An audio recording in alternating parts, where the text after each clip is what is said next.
Hello, my Bill 5000 Nation. How is everyone doing today? Hopefully everyone's having a great day. If not, I hope it gets better from here. We're back with another Watcher. This one's titled The Deadly Race to the South Pole, Puppet History. This is the season finale, people. So, starting next week, we will, since it's the spooky season, I think we might switch over to Ghost Files. And then after that, we'll go to Mystery Files. Yeah, they have so much shit. We'll never get through it all, people. And I'm okay with that. I love that. All right. I'm excited to get into today's story. This is season finale. Season finales are always amazing. Let's go ahead and get into it. Go ahead. Turn them lights down low. Put on something comfy, couple, something special. Man, I feel bad saying this for the last time until the next season. Let's get learned. Man, it made me sad saying it. Damn. Whoa! Welcome one and all to the season finale of Puppet History. Today we'll be taking an ever-winding look at yet another chapter in the heavy book we call history, while our guests ruthlessly compete for the coveted title of History Wizard. Hell yeah. I'm your beloved host, the Professor. Thank you. Oh, Ryan Bergara. Are you ready, pal? Oh, I'm good, man. I'm good to go. Season finale, huh? Yeah, can you believe it? Nothing crazy gonna happen? I mean, it seems like it. I think we made it out of this one with all of our souls and bodies intact. Well, I've heard that before. Oh, special guest Sara Rubin, our returning champ. Are you ready? I am ready. Professor, you grew a bit. I got big. You're a little bit bigger. But the funny thing is, I'm still just a little guy. That's so true. You have little guy vibes. Also, History Wizard. Yeah. That's an upgrade from History Master. I think so. You get magic like powers that let you control history or rewrite it in some way. Well, sort of. I think you get a hat. It's just a hat that You just get a hat. Pointy hat? Well, no. No, more like a trucker hat that you would find at a gas station. But, there's some craft Not into it. exactly the hat I associate with a wizard, but... Well, it seems like you two are ready to go. Season finale, baby. Let's crack in. I love how she just comes in and starts poking holes and everything. All right, now to begin, hey, which do you prefer, the cold or the heat? The I cold. like the heat a little bit more, but if we're talking about either in extremes, probably the cold. Yeah. Because there's nothing you could do to get less hot. Exactly. See, I have this rule. You can put on as many layers as you need to stay warm. You can only legally take off so many layers of clothes before you go to jail. So, remember that. Than get naked, but that's frowned upon. Like, the idea of freezing to death is much more appealing to me than, like, dying of heat. I'd be preserved, Yeah. etc. You look good. Whereas if you get hot, you probably Like get all Encino Man. Yeah, and You probably, know, like, bloated. animals are more likely to munch on you. Yeah, exactly. I wouldn't want them to find my dead, naked, frozen body. Well, our story today takes place in the cold. The very cold. In fact, most of our story is set in the coldest place on Earth. Put a cup of cocoa on. Today we're talking about the race to the bottom, aka the race to the South Pole. Never heard about this. You never heard about the South Pole? I mean, I've heard about it. I didn't know there was a race to it. Is that where Krampus lives? Well, I guess that would make sense, huh? There's penguins there. Lots of penguins. Oh, and they have a little highway. Oh, Antarctica, that long white streak at the bottom of maps. It's a bit hard to parse thanks to that old son of a bitch, the Mercator projection, but the whole continent is about 1.4 times the size of the US, including Alaska, and is home to 70% of the planet's freshwater, locked away as ice. I mean, not for long. Well, That's Jesus true. Christ, you don't have to. You ever seen the movie Waterworld? Well, you know what? It's important we talk Yes. about that. Good. It's like one of my favorite movies. I love Waterworld. Like, that's one reason why I want to play Sunken Land. I just haven't had a chance to yet. Like, damn, man. There's so much shit I want to do. They need to make a pill that you can just take, and when you take it, it's like within 15 minutes, you have a full 8 hours of sleep. That way you just have 24 hours a day to do whatever the fuck you want. Like, We need that. We need that invented, like now. For you It for reminding is. people. I'm not saying like, ooh, I'm so excited for all that ice to be water. Waterworld does kick ass, though. I'm excited to ride around on ski-doos and shoot Dude. people with guns. In 1773, Captain James Cook became the first to cross the Antarctic Circle. While he never spotted land, he noticed rocks in the icebergs floating about, convincing him a continent did exist, though, as he would put it, quote, "I make bold to declare the world will derive no benefit from it." After that, the world was in zero rush to confirm or deny the existence of a useless place. It wasn't until 1820 when Russian Navy Captain Thaddeus von Bellingshausen first spotted actual land, technically becoming the only person in recorded history to discover a new continent, as it was the only one with no native population. Would you eat a penguin? I would not eat a penguin. I don't like eating birds that are in suits. For the next 100 years, some whaling and sealing I ships respect would bop that. around, but it wasn't until the 6th International Geographical Congress. I respect that. I don't know how. I never thought about it like that before.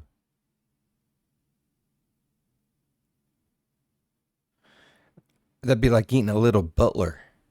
Nobody wants to eat a little butler, bruh. In 1895 in London that the professional explorers really started stealing glances at our planet's juicy bottom, calling Antarctica, quote, "the greatest piece of geographical exploration still to be undertaken." Basically, they were running out of new places to geograph. And yet we still haven't explored most of the ocean. Can I ask a question? It's probably going to sound really, really ignorant and really, really stupid. Is there land on Antarctica? Like underneath all the ice, is there actual land? Or is it just ice? Just a big ice cube that you can walk on because it's so big? General question. I've never been there. I would like to go there, see it at least once. Like, I was just wondering, like, if you go down, is it on land, island? Or is it like just a little chunk of dirt this big sticking out of the ground that eventually just ice just kept? I said, let's get learned. Look, I'm going to have questions out the ass. It's our last one. I'm not going to get to learn nothing for a minute. I'm going to get stupid. There's so many things I need to know. What is it, like 95% or some shit like that? You want to go down there? Hell no. I think most of the Do you want to go explorations- down there? No, I'm afraid of fish. find your Don't precious- use that against me. He will. He's sick. That's a message to everybody out there. Do not use that against me. Please don't mail her fish. Oh, I'm going to do No, all mail kinds me of- fish, but don't put a fish in my bed. That's exactly what I was thinking of doing. Okay, moving right along. Oh, nay. Oh, there. Hey, Elmer Walter. Everything all right? It's Elmer Walter Williams to you, sir. Have you seen my bride, Dorothy Ruth? No, I haven't. Is today the big day? Yes. And the wedding's in a couple hours. I must be off. Nay, wedding day. Guy's kind of a jerk. Anyway. Sneaky glop, quiet glop. Oh, hey! Is that you, Dorothy Ruth? What? Who's Dorothy Ruth? I mean, it's clearly you. Oh, okay. You found me, Professor. Oh, wait, hang on a second. I just saw Elmer Walter looking for you. Are you pulling a runaway bride? Yes, but for good reason. I had a dream last night that my sweet Stanley Melvin, well, he wasn't alive, no, but he wasn't dead either. He was sort of cosmically betwixt, but oh, it felt real as rain. I looked into his molasses-covered eyes and nuzzled his molasses-covered mane as I breathed in the sickly sweet scent of molasses. It felt too good to be true. And then I woke up, but I can't quite shake the feeling that he's out there somewhere. So I'm leaping clear off the grid now, and I'm gonna find him, even though that means leaving my dim-wit fiancé at the altar. I mean, I did see the guy drown in molasses. You really think Stanley's alive? I don't know, man. Anyway, I want to shout out today's episode sponsor, NordVPN, for helping me on my journey. I just got a sweet exclusive deal via this link on the screen. Now, while I'm on the run, I need to maintain privacy and protect my online activity. And NordVPN creates an encrypted network that hides my dedicated IP address and keeps nosy Nellies from intercepting my data. Oh, wow. Your NordVPN account sounds like it feels super safe and secure. Duh, Professor. And one NordVPN account protects up to 6 devices and includes 24/7 customer service support. Well, it sounds like Dave got your back. Just like my Stanley did.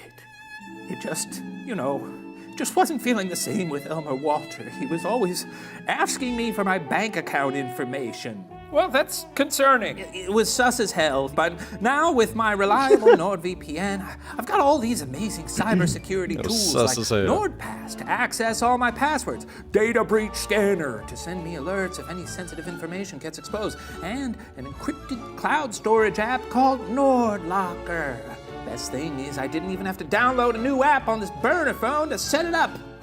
It looks like you're all set to hit the road. Oh, Professor, this VPN is the fastest on the planet. You can join me too. Get this exclusive NordVPN deal via the link below for a 2-year plan and an additional 4 extra months. It's risk-free now with a 30-day money-back guarantee. Nice. So where you headed?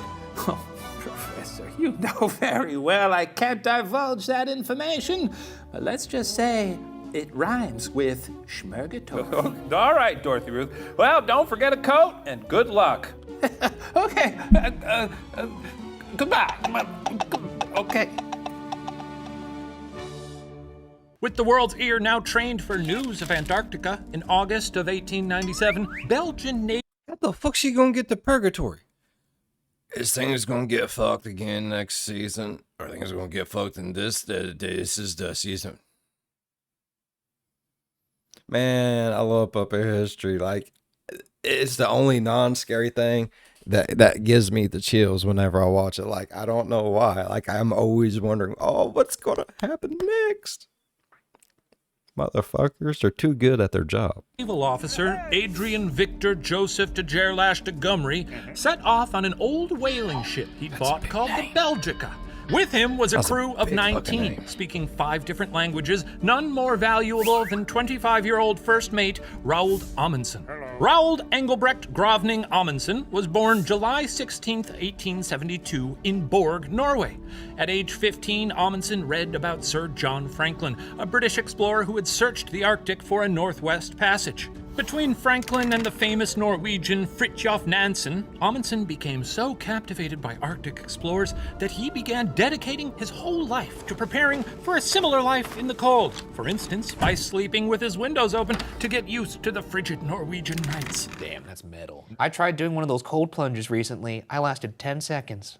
Well, it was very cold, and I was scared I was going to have a heart attack. Why did you do this? Well, because apparently it's supposed to be good for anxiety and mental health, and it like improves circulation. Yeah. All those, woohoo things. I have a good remedy for anxiety. What? Okay, so you get a little blanket, and you get a little tea, and then you watch Wall-E.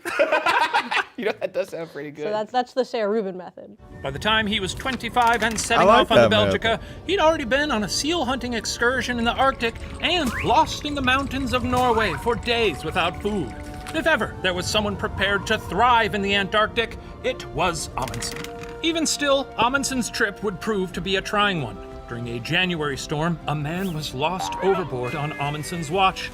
By February of 1898, the Belgica was repeatedly getting stuck in ice for days at a time. On March 6, the Belgica got stuck in the ice and simply wouldn't budge. This was not the plan. They were not outfitted to stay for the sunless winter.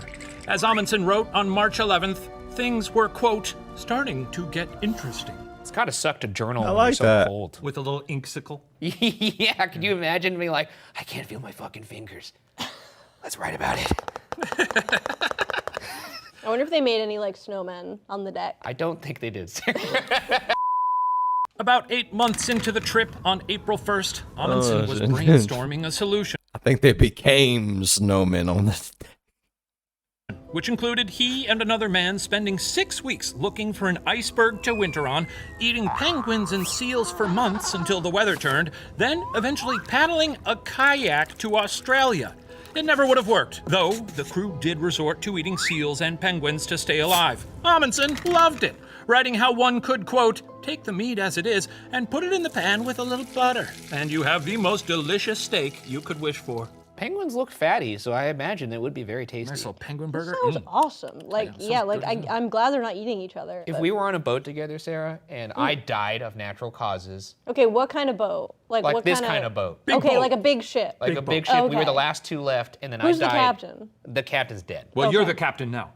Yeah, Thank you. we're technically co-captain Okay, at that great. point. But then I die. You would eat me, right? What did you die of? Because I feel like if you died of like something gross, Worms. Of exposure from the cold. Okay, or that. I'm probably gonna die too. So is it even worth it? But then you could always, fulfill that lifelong question: what does a human taste like? I don't really have that question. Rawlings had That was a question for test. long time. That was a test, and she passed. In early 1899, as summer returned in that the was southern the hemisphere, test. the Belgica finally made it back to open water. They hadn't even come Hello, close to Volker. the South Pole, really. They'd barely even tried. But Amenson had thrived. As he wrote in his diary, quote, the summer night and the winter night at home are beautiful, but they do not seem as What captivating. the fuck? What? What? Did no one see that? What? Water just dripped on me. That scared the shit out of me. It scared the though. shit out of me. You scared me because there's a little ghost right there. No, my whole shoulder's wet. You got a wet shoulder? Wait, let me touch. I don't feel it. What are you talking about? There's some sort of leak up there, maybe. Okay, Oh, well, I you're- see it. Yeah. Oh, you saw that one, right? Look at my face. Look at my face. Look at my face. There's some water on his face. Water on his face. I was like, hey, I see. Oh, you got me again. As he wrote in his diary, quote, the summer night and the winter night at home are beautiful, but they do not seem as captivating as this silent cold of the moonlit polar night. It is a marvelous feeling that grabs one. Did God create this whole great area for it to be abandoned and forgotten by humans? No, and again, no, certainly not.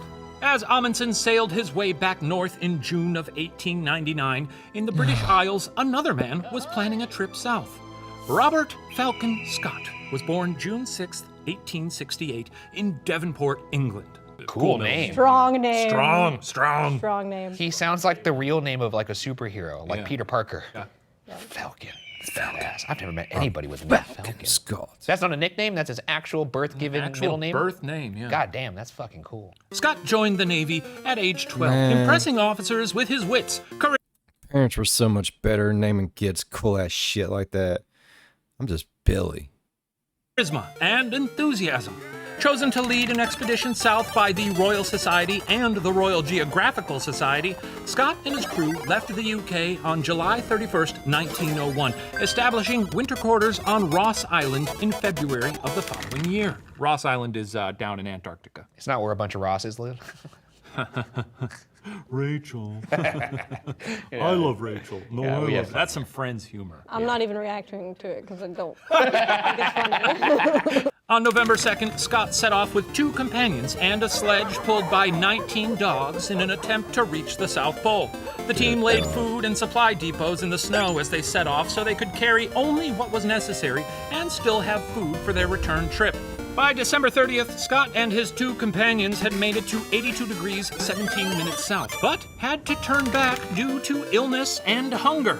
Oh, our first question. I was waiting Okay. for that one. And they got food How far for the away way was back, so- Scott's team from the South Pole? A, about 4.6 miles. B, about 46 miles. Or C, about 460 miles. You're just moving the decimal. Yeah, I am. So what? What are you gonna do about it? Okay, Ryan, what do you got? I put B 46. Sure. I think it's like enough that it's like, oh, we're kind of fucked, but maybe we could do it. How about you, Sarah? I put C, and I drew a C because I thought it was going to be a sea dog, but he didn't do No, a I C, didn't so do the C. I like that. I just thought that would be the funniest. Yeah, we'll give you a bonus jelly for a little sea dog. You could do a solo sea dog. solo sea dog. Arr, arr, arr, arr, arr. Yay! We love it. That's nice. Well, a point to Sarah. Oh, pickles. Son of a bitch. Yes, not all that close, really. Remember, Antarctica is bigger than the USA, and once you're at the coast, you've still got quite the distance to the middle, and not a ton of transportation options. Scott's team didn't have experience with dogs, and traveling with them proved to be a disaster. What? This dude was like, yeah, just attach dogs to the sled. They'll know what to do. He read the manual. Yeah. Should have watched Balto. Balto fucks. Balto fucks? That's a good movie. I mean, he Is does. that the sequel? Balto fucks. Yeah, you're right. Scott and his two travel mates barely made it back to Ross Island on February 3rd, 1903, having covered 960 miles in likely 93 die here. days. As Scott wrote, quote, "We are as spent as 3 persons can be." Their ship frozen in ice, Scott and the remaining crew spent another winter in Antarctica, not returning to London until September of 1904, 3 years after they'd left. The scientific community praised their work, but Scott simply wasn't satisfied. 3 years later, Scott was planning another trip to Antarctica, and this time his goal was simple: to be the first man to reach the South Pole. You know what the crazy thing is? He could just be like, I did it.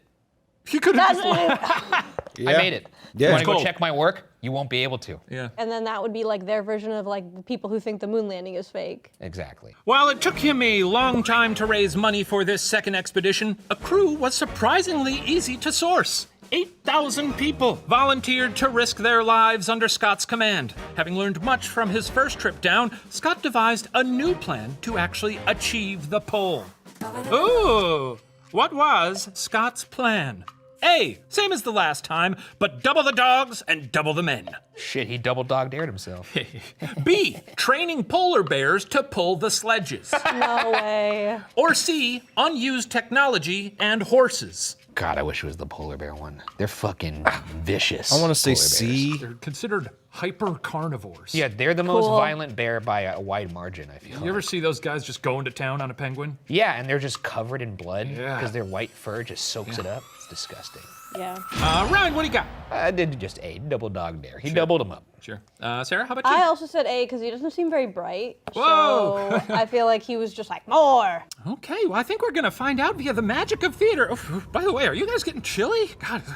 Yes, it's cold, Professor. I'm chilly. Are you chilly? Well, I'm you a got little nice chilly. jacket. Well, maybe it's just the story, or I don't know if there's a draft in here, but I got to bundle up. All right, I'll see you guys in a bit. Whoa!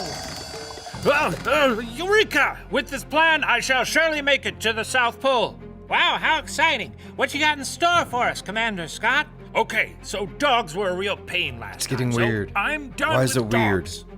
Well, I mean, you didn't spend any of these last 6 years learning about dogs? I don't need to. I've got a better plan. Experimental motor sledges that have never been used ever before. Okay, cool, but what if those don't work? Thought of that. That's why we're bringing horses. Horses? They'll sink straight into the snow. Not after we strap them into snowshoes. Okay, what about when we get to Beardmore Glacier and we have to climb like 3 kilometers? Are those horses gonna pull the sledges up that? No, of course not. Okay, we'll be carrying the sledges up the glacier. Now, who's excited for the best years of their lives? We're all going to die. This guy's he's got that big old dunce cap on his head. They let anybody on a ship these days. Fun to put shoes on a horse, though. That is a good idea, yeah. A snowshoe on a horse. That is fun. Whoa! Oh, that's better. I'm nice and snuggly now. Oh my god, you look so cute. I'm kind of giving IKEA monkey vibes, huh? A little bit. You look more human than ever, in a way. Like, you. It looks like you have muscles. I do. I mean, I do have muscles. It also looks very tied up on your neck, like that one photo of Bernie Sanders. You know what? He does look a lot like Bernie Sanders. I am once again rewarding you a history point. There it is. That's what I was fishing for. Points to neither of you. Oh, Sorry about that. that's fine. Well, with the benefit of Points to hindsight, me, the bruh. plan sounds bonkers. But Scott was trying to do something that had never been done before.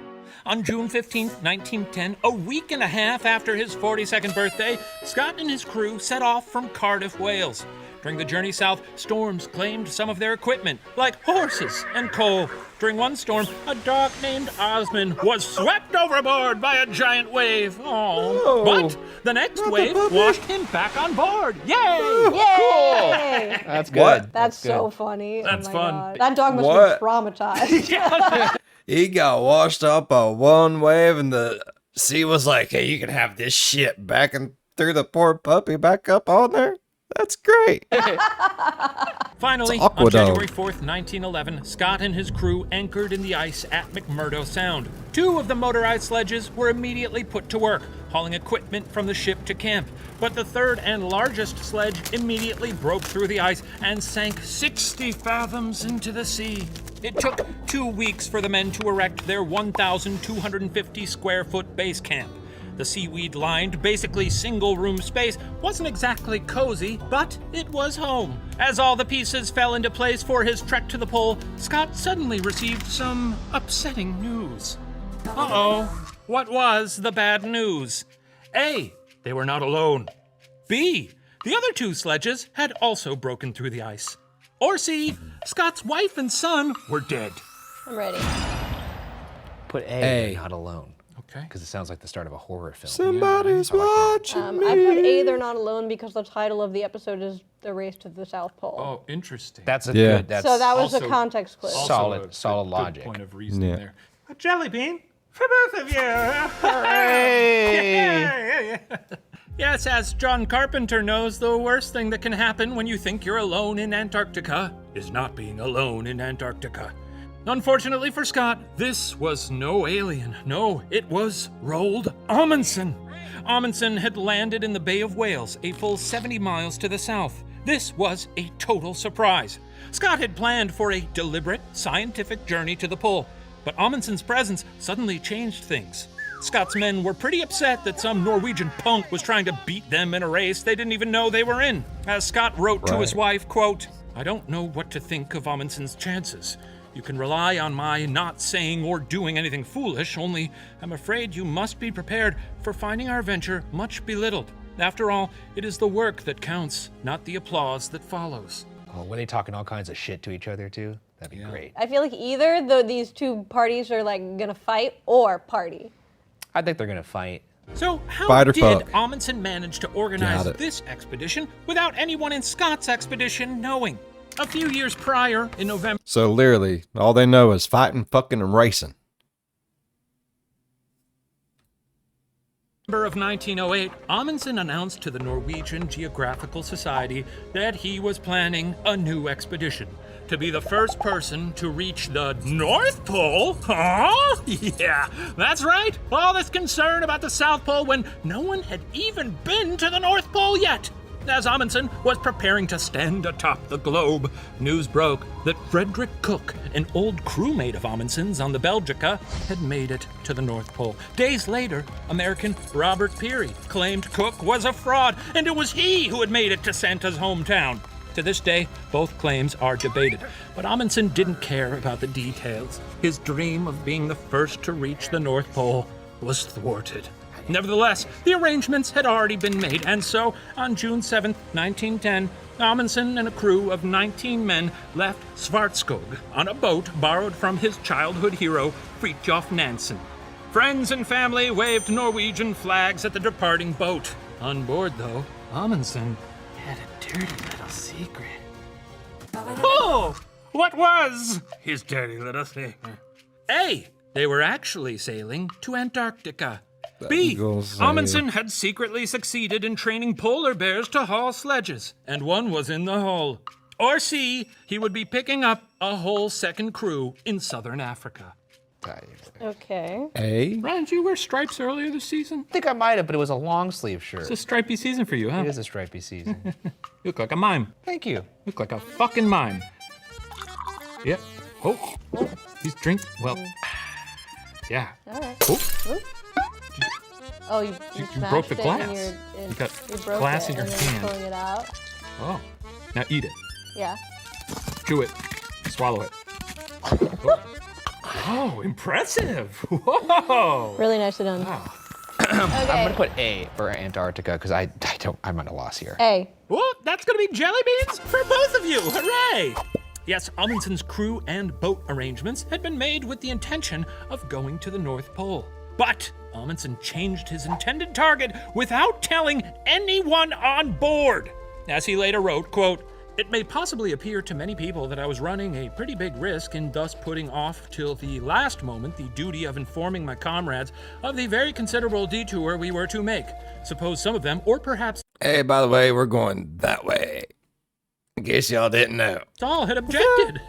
it must be admitted that it was a great risk, but there were so many risks that had to be taken at that time. Basically, YOLO! So is he the captain? He is the captain. It's interesting people's like devotion to like the captain and the devotion to like the hierarchy and Oh, stuff. captain, where my it's captain, like, yes. Yeah, exactly. Where they're like, he could do something as shitty as that, and you just be like, I guess we gotta go. We gotta, you know. Unless you have a little mutiny. Oh. I think this would be delicious. the ultimate test of that loyalty. On January 14th, 1911, about a week after see that. Scott's crew had arrived, Amenson landed in the Bay of Whales, Antarctica, and began setting up camp. As he and his companions set up resupply depots for their eventual push to the pole, Amenson wrote about his confusion surrounding Scott's decisions. His location was far superior to the Englishman's, and as for dogs, Amenson wrote, quote, "Do not understand what the English mean when they say they cannot use dogs here. There are no better draft animals under these circumstances." I mean, this guy's got to be laughing. Seeing the horses, he's like, look at these fucking clowns. Right. Because Norway, it's like they're used to this sort of similar environment. I'm pretty sure a husky is president of Norway as far as... So it makes sense. I feel bad for the horses. Yeah, you should. Yeah, I got a feeling God. what's coming. With both groups' resupply caches in position, the men settled into their respective winter camps. The trek to the pole would start when the sun returned in the summer, a round-trip journey that would be the same as going from New York to Wyoming. Wow. It is long. That's long.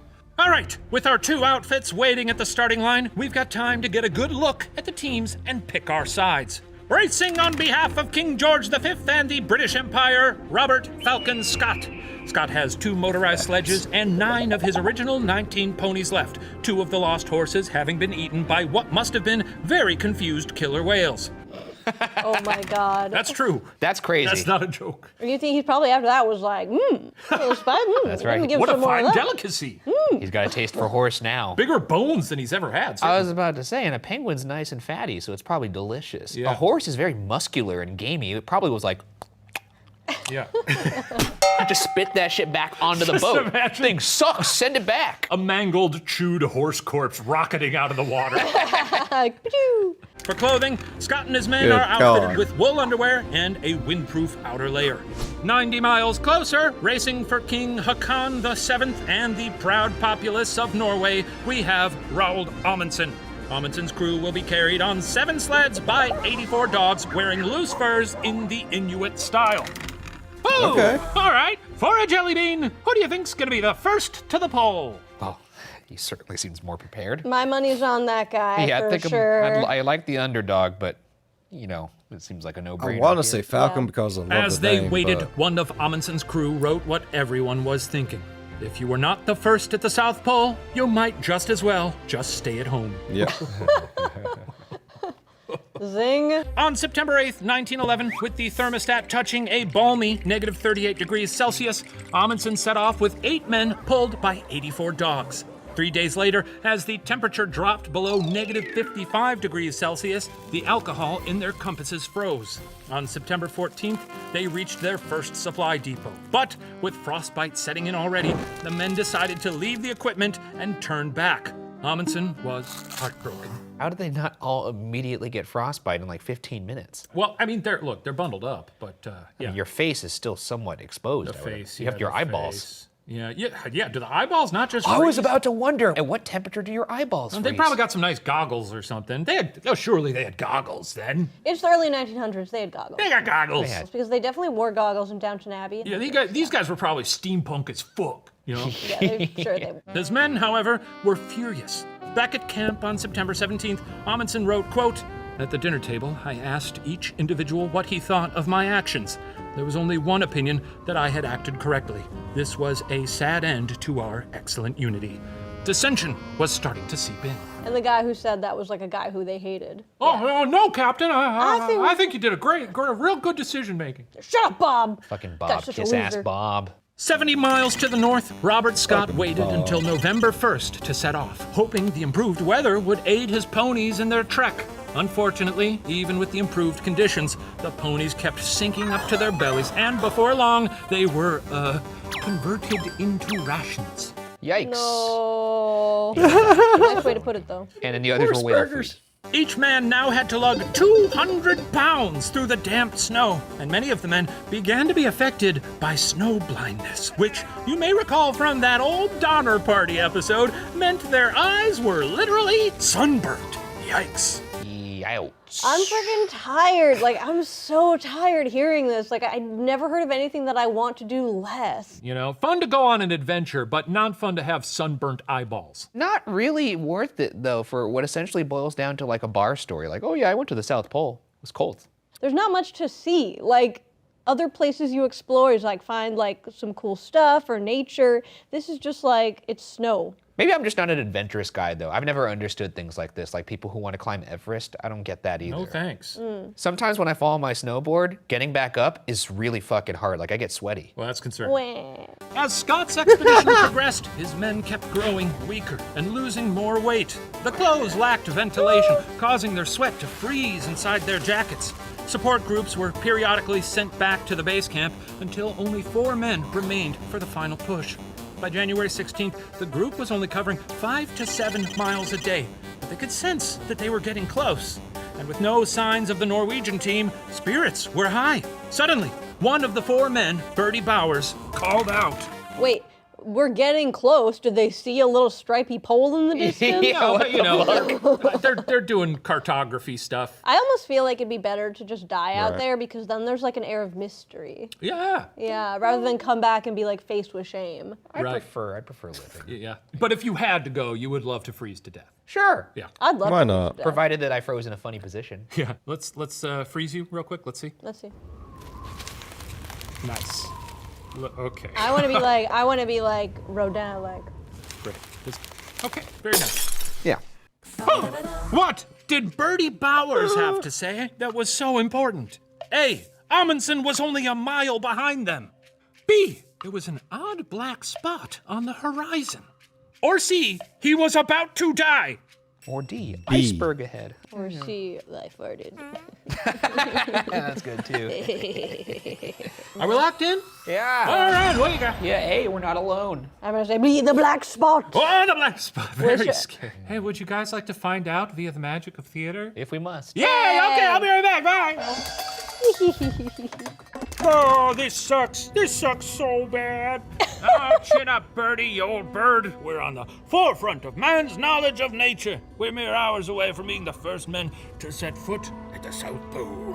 I mean, right, I guess that'll be cool and all. I just, Hey, Bobby, we're the only people who have been down here, right?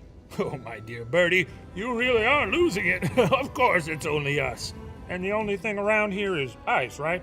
Blinding white ice? God's own blank canvas, pure as the driven snow, because that's exactly what it is. Right, and what's that black spot up there ahead of us? Where? Oh, that? Why, that's why, that looks to be a flag. Which would mean we're not the first to the pole. Oh, shoot! Oh my god, what a twist. What a twist.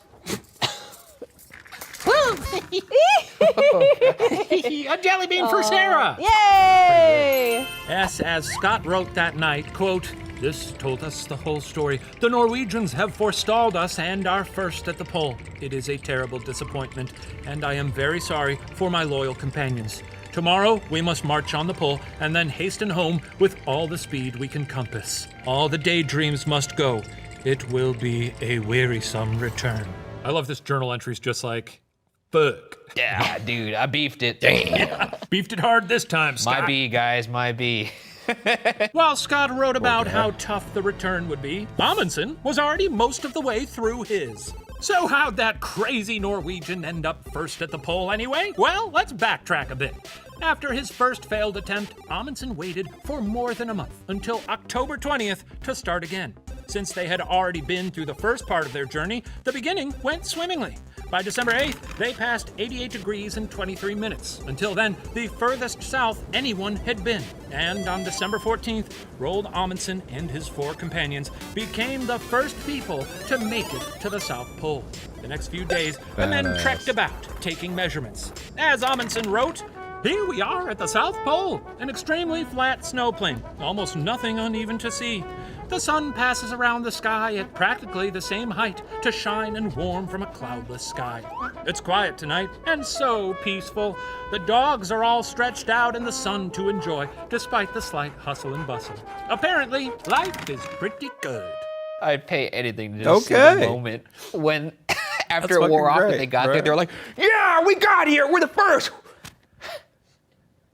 All right. It sounds like he's like feet up, hands back. He's like, having a great time. This is the life, guys. Flat snow plane. Hell yeah. He's like, nice and sunny, the dogs are loving it. He's trying to sell it to the rest of his team. He literally says, apparently life is pretty good. You know, I'm thinking of this through the lens of Ryan, because if I got there and it was just like a flat surface, I'd be like, what, should we do fucking snow angels or something? Yeah. On December 18th, almost a full month before Scott and his crew would even arrive, Amenson and his crew prepared to leave, setting up a small tent as a monument. Inside, Amenson left behind his, quote, sextant with horizon glass, a hypsometer, 3 reindeer skin foot bags, some comics, and mittens, and incidentally, some trifles. In addition to that pile of equipment and clothing, Amenson left 2 letters. One addressed to the King of Norway, and the other addressed to one Robert Falcon Scott. Oh my god, I want to read that letter so That's bad. probably very petty. Very, very petty. Who cares? Listen, I don't know everything about this guy. Tell me about the but I lady, feel Professor. like he's gonna be humble. You know, they had a lot in common. They both want to reach the South Pole. He probably knows his struggle. He's probably the only person who knows. Game mine. recognizes game. Tell Game us the recognizes letter. game, exactly. If they had left a little later, they might pass each other in the snow and all give each other high fives, you know. It's possible. Good game, good game. You know. Nice hustle. Maybe I he was doubt it. gracious in victory. So that's a point for you both for guessing that Amenson would get there first. Nice. Grats. On January 17th, 1912, Captain Scott read a letter left for him on the bottom of the planet. Dear Captain Scott, as you are probably the first to reach this area after us, I will ask you kindly forward this letter to King Haakon VII. If you can use any of the articles left in the tent, please do not hesitate to do so. With kind regards, I wish you a safe return. Yours truly, Rul Amenson. It's kind of, it's like saying congratulations, but it's kind of, It's kind of like, hey, you got here too, huh? wow. Yeah. You finally got here, huh? Hey, You're my little delivery Came boy. in second Hold on, place. wait. All right. I left you to my some stuff pocket. because that's the kind of person I am. Understandably, this was a blow to the Brits' morale. Scott left a note of his own in the Norwegians' tent to confirm they'd made it. Quote, we built a cairn, put up our poor, slighted Union Jack, and photographed ourselves. Mighty cold work, all of it. In his own journal, Scott was only slightly more candid, writing, Great God, this is an awful place, and terrible enough for us to have labored to it without the reward of priority. Maybe this guy shouldn't be an adventurer. I It's don't like think so. it's sort of like, you know, I feel like for some people it's like, you know, the journey is the prize. I think clearly if you're willing to endanger this many lives, you're clearly in it for the glory, not for Right. like, I'm going to feed my adventurous spirit. The next day, the team started their long, bitter trek back. Frostbite and hypothermia were starting to set in. By February 16th, one of Scott's But it would be the worst race in the world to come in second place on. That would be grueling. Oh my God, that'd just be awful. men had fallen behind. He was found on his knees, clothing in disarray, hands bare and irreparably frostbit. Shortly after midnight, he died. On March 5th, another of Scott's men left their shelter in his socks. As Scott wrote, quote, we knew that poor Oates was walking to his death, but though we tried to dissuade him, we knew it was the act of a brave man and an English gentleman. Sure. Maybe he just went out really quickly to take out the trash and thought he could get back into the tent in time. And Oh yeah, maybe he had to pee really bad. yeah, he's like, oh, I'll do this. No need to put on my shoes. I'll be out there in a second. Oh, my feet are frozen. Maybe he was trying to join the Polar Bear Club. Pee out there, huh? You know what's tough? To freeze to death and get second place. Oh yeah, you would not want to be booping and being out there, definitely. Be frozen permanently By in the second end place. of March, the surviving members of the party could see the writing on the wall. In one of his final journal entries, Scott wrote, quote, had we lived, I should have had a tale to tell of the hardihood, endurance, and courage of my companions, which would have stirred the heart of every Englishman. These rough notes and our dead bodies must tell the tale. He died? This bitch died? Yeah, well, Scott's last entry was made March 29th, 1912, but it would not be read until November 12th, when the tent with the bodies of the last remaining men was found. Rip to those men! I can't believe he died out there. Damn, dude.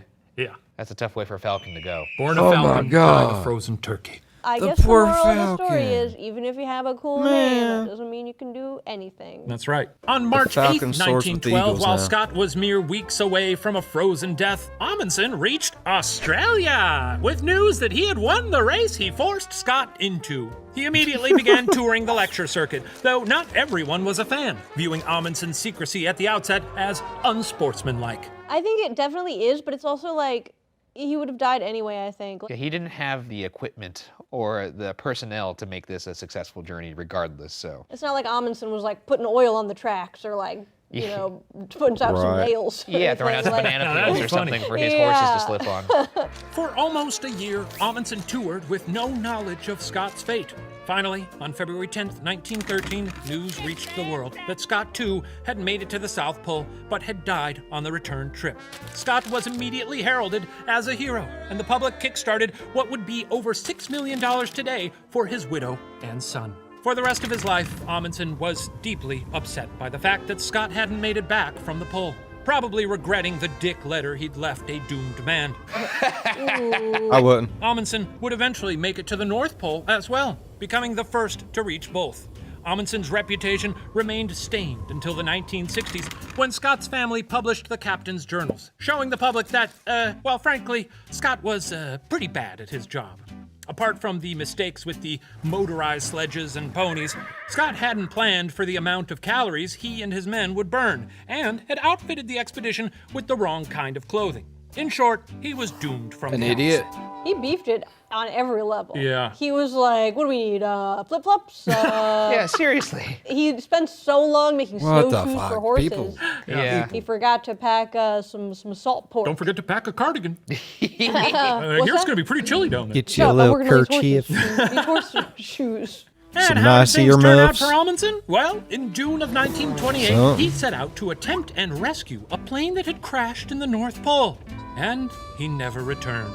His body was never recovered, finally claimed by the ice he'd spent his entire life conquering. This happens a lot. Poetic. I mean, Yeah, kind of a that's noble probably end. the, That's like kinda how they his wanna go, so, ideal way to Yeah, do you go, think as probably. he was freezing to death, he was like, oh, hell yeah. Yeah, I mean, Yeah, probably. Well, he was Honestly, this kind of kicks ass. part of me is like exploration's cool, and I think it's important, but I also am like too much free time. it's fun to race, Fun to race. you know, until it's not. Well, that concludes our history lesson. After our dutiful scorekeeper finishes up her tabulations, we'll find out who earns the coveted cap and title of History Wizard. But in the meantime, enjoy this special performance from the continent of Antarctica. Whoa! Okay. That was Oh, that they got the continent of Antarctica. It's a big get. it. It is a big deal. I've added a little, I hope, to the knowledge gleaned by Captain Cook, Sir James Ross, and other explorers before me. But I've only touched the fringe of things. Way down at the bottom of the world, there's a desert where the penguins roam. Breeze sweeps across the icy sheets. It's a lonely place to call your home. In frigid air, the Arctic hare sits and listens to the orcas' cries. Charcoal-winged albatross float flecked across the cobalt sky. And I don't need any more than what I got. And won't you please send my regards to Captain Scott? 'Cause he stepped foot upon my shores, and before long he was no more. It's a drag-out race to the bottom of the world. I hope he found what he was looking for. The whole continent. Vast, This is awesome. mysterious, inhospitable. And still, to all intents and purposes, unknown. Ship pitch southwesterly swell, bergs on the starboard hand.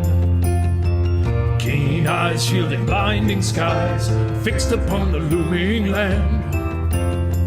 Slip swift past the Crozier cliffs, wondering what glory awaits. Boots down on the Burward ground, slow and steady pull of fate.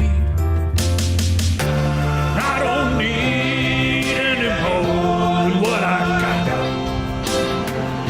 And won't you please send my regards to Captain sky, 'cause he stepped foot upon my shores, and before long he was no more. It's a drag-out race to the bottom of the world. I hope he found what he was looking. 40 pounds of biscuits in his coal to burn.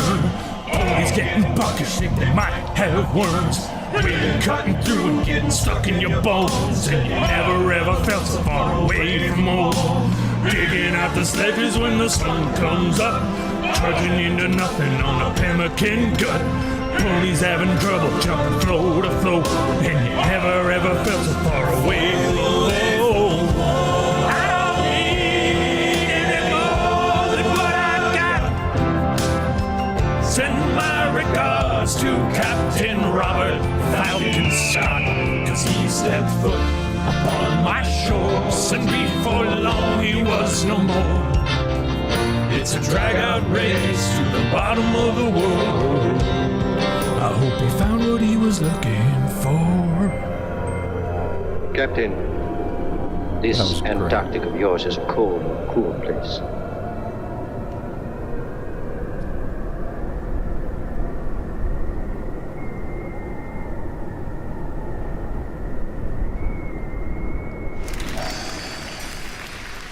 Oh man. Wow, that was really moving. Yeah. That really was kind good. of somber I and like touching. that. That was So really sad it's fucking the last good. song of the season. I can't believe it. Wow, that was really good. Whoa! Oh my God. Aww. What a chillingly spectacular number. All right, it's time to wrap this up. Hey, Ma, according to your tabulations, who receives the coveted cap and title of History Wizard? I can't believe it's already the season finale. I know, what a chill season. Well, after all that commotion last year, I think we all deserve a little peace and quiet for a change. Peril is compelling.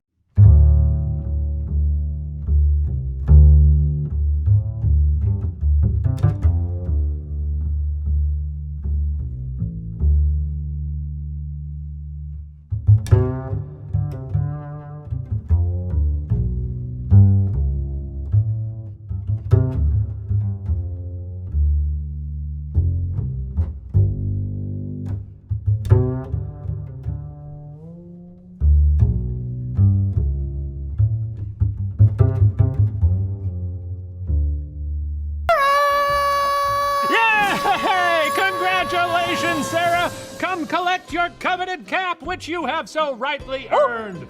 Thank you. In your face. Okay, well, could have been gracious. And there's one History for... Wizard. Oh. Mom made one for Beef Boy, too. Oh, you get a hat too. Oh, look, the Look at letters are that. finally back. You're a big beef boy, and you deserve that. Oh, I was gonna put it over the beanie, but it didn't fit. That would have been Oh, cool. this looks so great on you guys. Well, look, I think that about wraps it up. Sarah, thank you so much for joining us today. Ryan, thanks for being a friend. And to all of you at home, thanks for watching Puppet History, where the details are always a little fuzzy. We'll see you next season. Deuces. Woo! 40 pounds of biscuits and there's coal to burn. Ponies getting buckish, think they might have worms. We're cutting through, getting stuck in your bones, and you never ever felt so far away from home. Nothing happened. Man, I'm scared. I mean, I'm glad no one died or got sent back or anything like that, but damn, I'm nervous. Oh, I really enjoyed this story. Man, the Falcon died. That's sad. All right. I really enjoyed today's story. If y'all enjoyed today's story as much as I did, please go down there, leave a thumbs up. While you're down there, go on over, hit that subscribe button, become part of the Bill 5000 Nation. We do some crazy shit here, bruh. All right. Like I said, after this, we're going to hit Ghost Files, I believe. It is that spooky season. All right.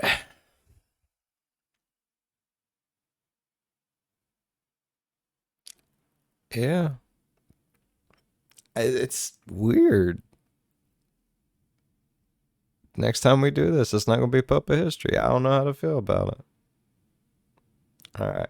As always, be good to one another. I'll see you in the next one. Bye-bye.